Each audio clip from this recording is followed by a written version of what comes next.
And the first thing Paul said was the fact that when God forgave sin, God also opened the door for intimacy. Because it was sin that separated us from God. Now that sin has been taken away, we now have free access into God to have a relationship with him. And so Romans 5:1 said, being freely justified by faith, we have peace with God.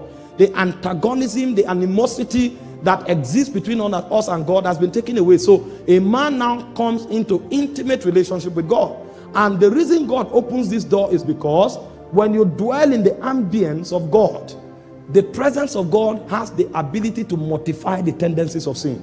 And so when God invites you into fellowship, the desire to continue in sin will die.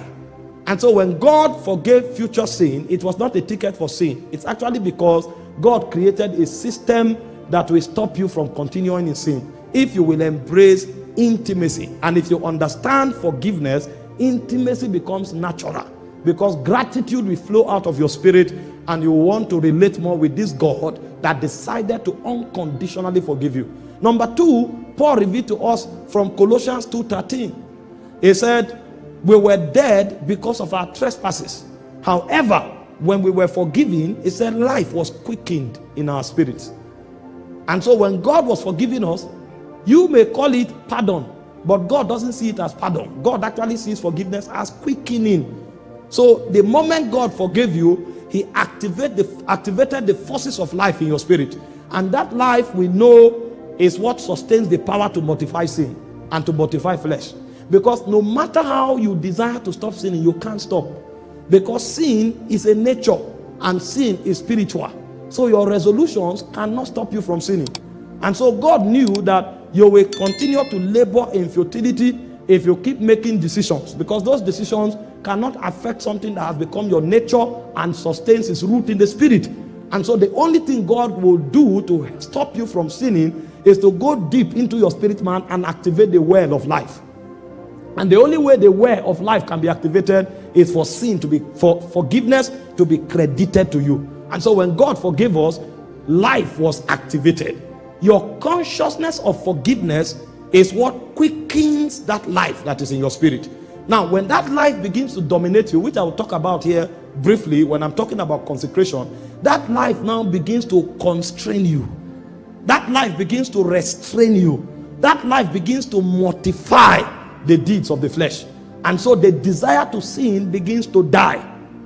And you now discover, as the life grows on your inside, a time will come where that lust you couldn't resist suddenly dies. It loses the power. Because Paul said, what the law could not do, in that it was weak through the flesh, he said Christ dying for us activated something that had more power than rules and regulation.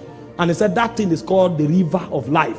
That river comes with a law, and that law is what stops you from sinning. But that law cannot be activated except as forgiveness is first of all credited. And so when God forgave past, present and future sin, he wasn't giving you a ticket for lasciviousness. He was actually inviting you into the frequency and the corridors of life. And that life has the power to stop you from sinning. And so a believer who is living by rules will continue sinning. A believer who, however, becomes conscious of the benevolence of God through forgiveness will unleash a force in his spirit, and that force will mortify the flesh. And then number three, I said the reason God forgave was because he needed to activate power and authority against the demons and the princes that lure us into sin. Because there was nothing you could do about demons.